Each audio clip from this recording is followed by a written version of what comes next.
Ne vous êtes-vous jamais demandé à quoi ressemble l'autre bout du monde ?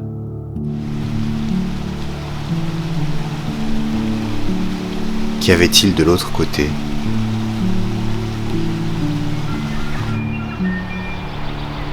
Je suis photographe naturaliste et je suis allé dans ces terres lointaines immortaliser cet inconnu.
La Nouvelle-Zélande est une terre sauvage.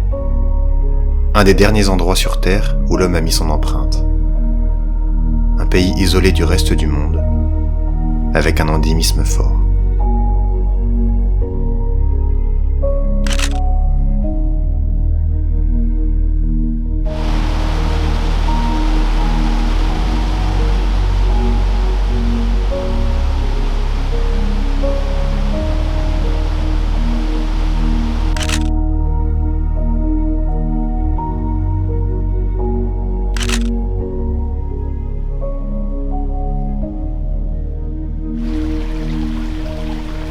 La Nouvelle-Zélande. Un nom qui sonne rugby, kiwi, mouton ou encore Seigneur des Anneaux. Mais c'est un regard différent que je porte dessus. Un regard de naturaliste, de protecteur du sauvage.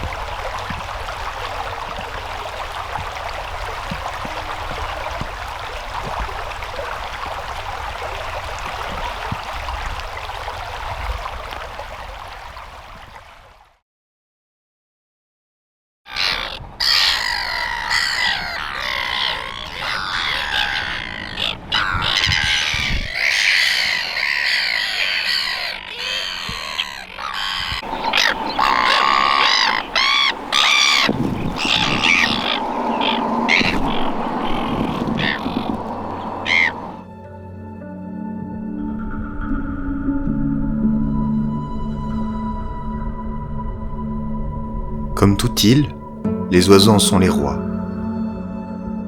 Hormis quelques chauves-souris et insectes, ils en ont longtemps été les seuls habitants, avant que tous ces parasites arrivent par bateau et détruisent l'écosystème local. Les hommes bien sûr, mais pas que.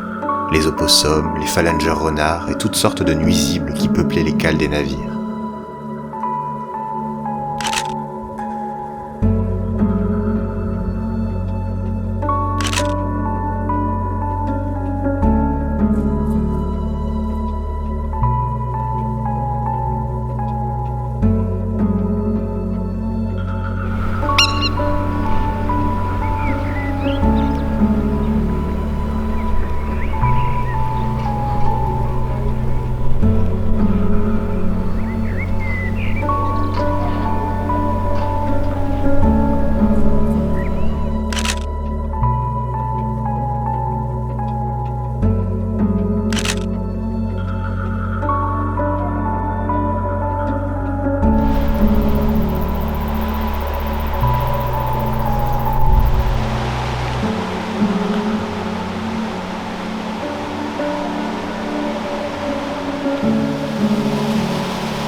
Rares sont les terres d'eau et de feu où les volcans se mêlent à leur anesthésique. L'Islande, certes, qui m'avait révélé ses secrets 2 ans plus tôt, mais ici c'était différent. L'aspect brut du pays nordique était adouci par une verdure et une sérénité continue.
La nuit, des ombres sortent de l'eau après une dure journée de labeur.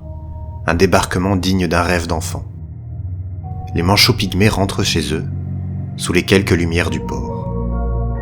Leurs démarches hésitantes, leurs appels étouffés, tout participe à créer un moment suspendu, intime, où l'on s'invite tous les jours.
C'est une terre de diversité. Diversité culturelle, diversité de paysages et biodiversité.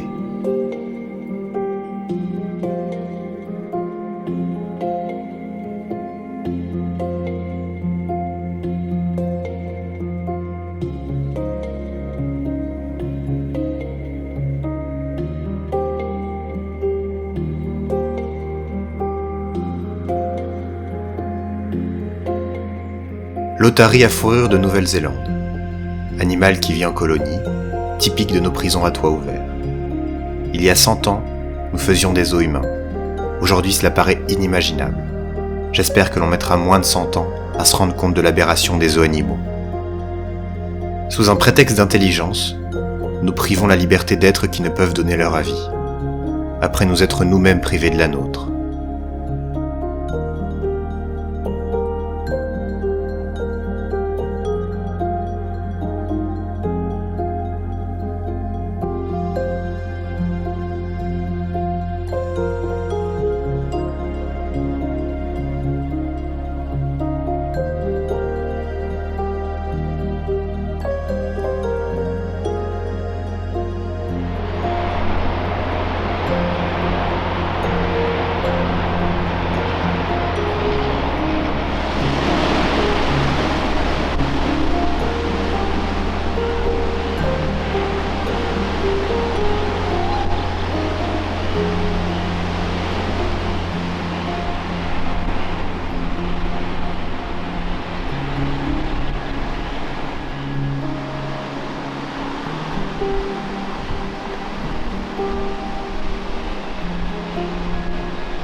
La Nouvelle-Zélande est un kaléidoscope naturel, un pays où chaque virage révèle un monde nouveau. En une journée, on traverse des plages sauvages, des sommets glacés, des forêts préhistoriques et des fjords noyés de brume.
La forêt tempérée humide est un monde à part, une enclave verte où l'air semble plus dense, saturé de vie.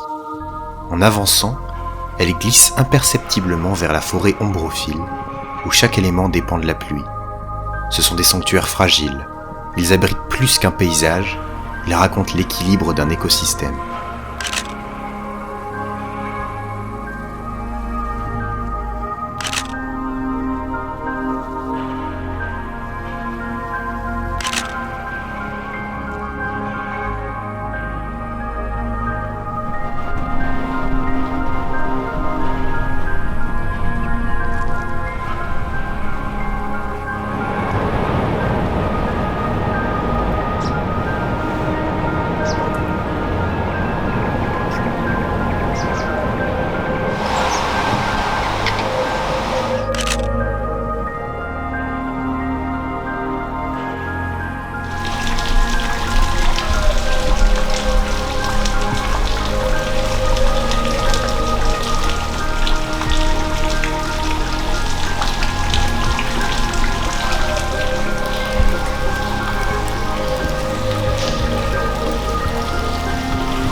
Ici, le vent ne fait pas que souffler. Il construit le territoire des Sternetara. Il façonne leur trajectoire, sculpte leurs crochets dans le ciel, trace pour elles des chemins que seuls leurs yeux savent déchiffrer. Il dessine leurs routes invisibles, leurs ascendances, leurs replis, comme un chef silencieux qui orchestre chaque mouvement. Ces anges immaculés ont appris à lire chaque variation, chaque souffle, chaque hésitation de l'air. Ici, le vent décide du rythme, impose ses règles, dicte les danses du littoral. Et les sternes s'y adaptent avec une précision que l'homme n'a jamais eue, une élégance née de la nécessité.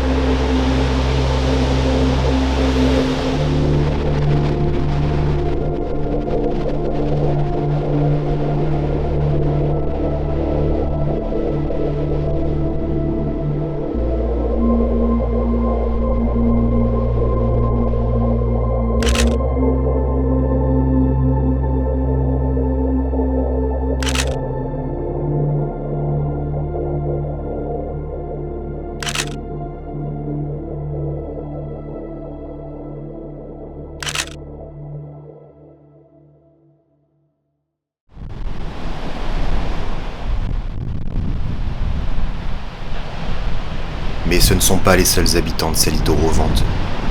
22 octobre 2025, 17h59. Les vagues s'échouent les unes après les autres à Monroe Beach, jusqu'à ce que l'une d'entre elles l'appelle. Gorfou du Fiordland, une rencontre magique, un moment inoubliable en ce jour de mes 25 ans.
Telle une âme errante, le sable s'en va, çà et là, au gré des souffles, créant un filtre granuleux au paysage. Puis, à une distance à peine perceptible, un mirage, une ombre plongeante.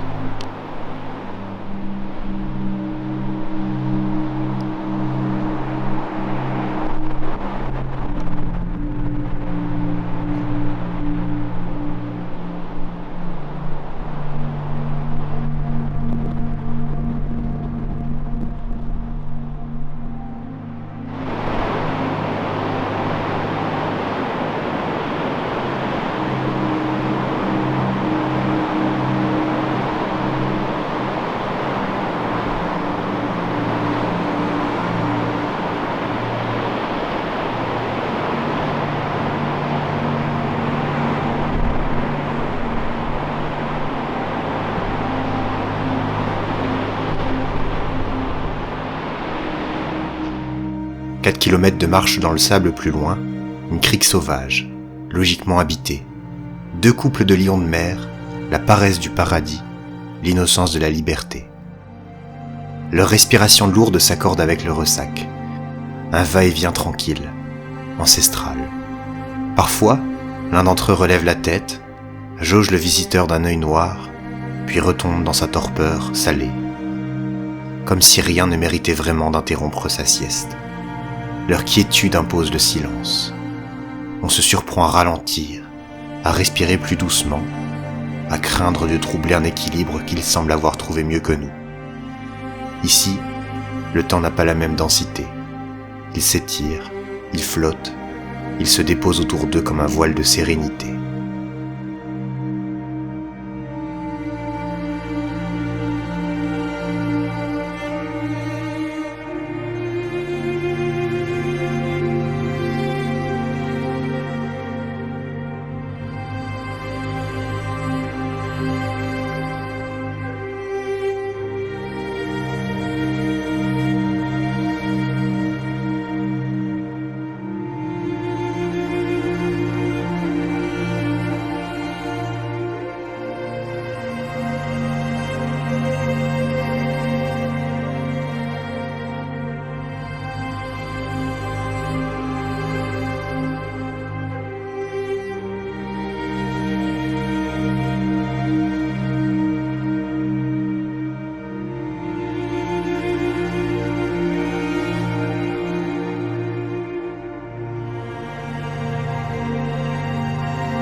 Les montagnes de l'île du Sud ne cherchent pas à impressionner.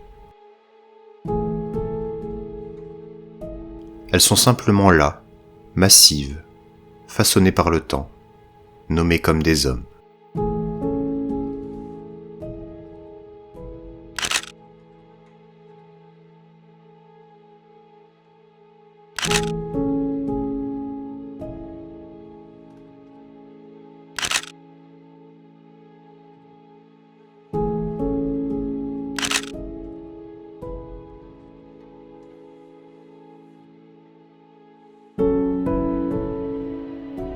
Les glaciers qui les habitent sont des souvenirs vivants, des blocs de mémoire qui reculent chaque année, un peu plus vite que prévu. En contrebas, les lacs capturent tout. La lumière, le vent, les couleurs impossibles. Toujours imprévisibles, parfois turquoises, parfois laiteux.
À travers l'objectif, tout paraît stable, figé, éternel.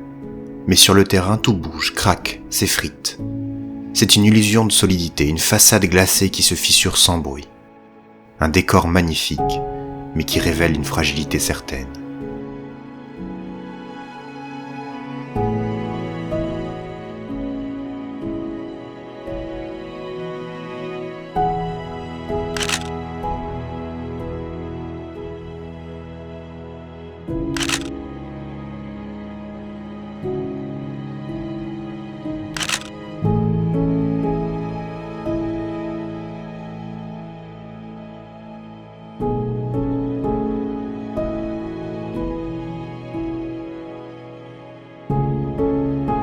Le printemps a du mal à partir au sud.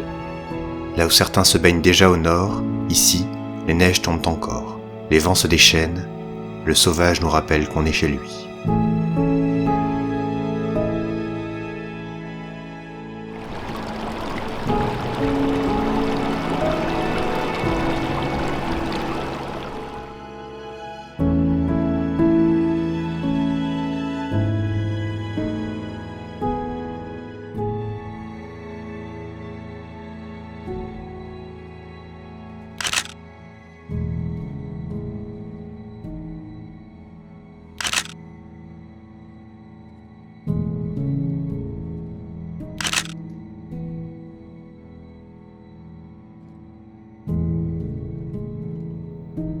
Dans les fjords, l'échelle humaine n'existe pas.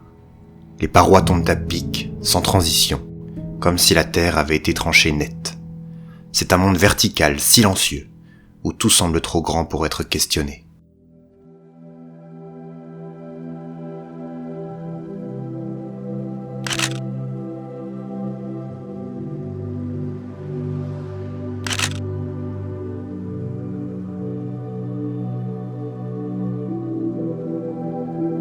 Nestor notabilis, ou Kea plus couramment. Un perroquet dans les montagnes, le seul au monde. Il en reste autant qu'une petite ville.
sous toutes ses formes, offre le brut comme le paradisiaque, le froid comme le chaud, la déception comme la joie, la mort comme la vie.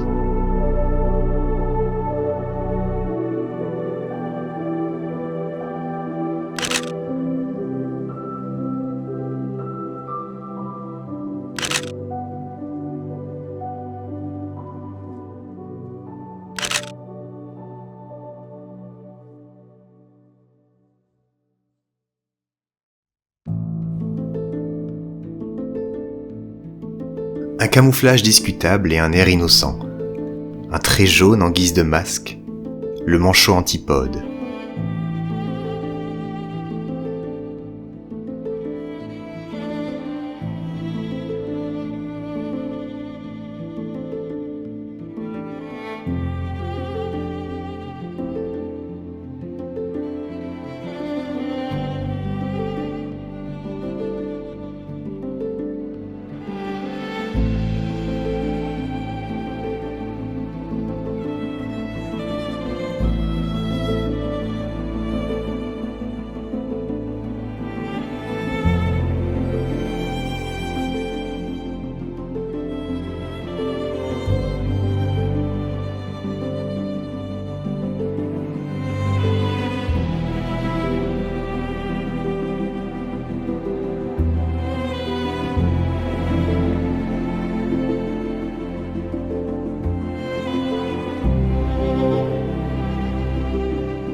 Malheureusement, comme Zorro, il demeure discret. Manchot le plus rare au monde, sa présence est un symbole à mes yeux.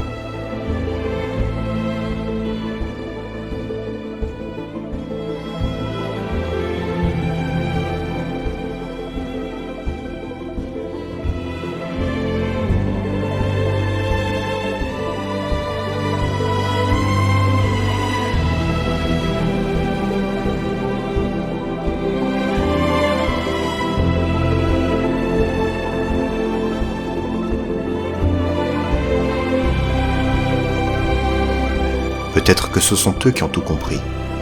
Peut-être qu'être réside dans le fait de se satisfaire de ses alentours, d'aimer les gens avec qui on les partage, et de jouir des petites choses.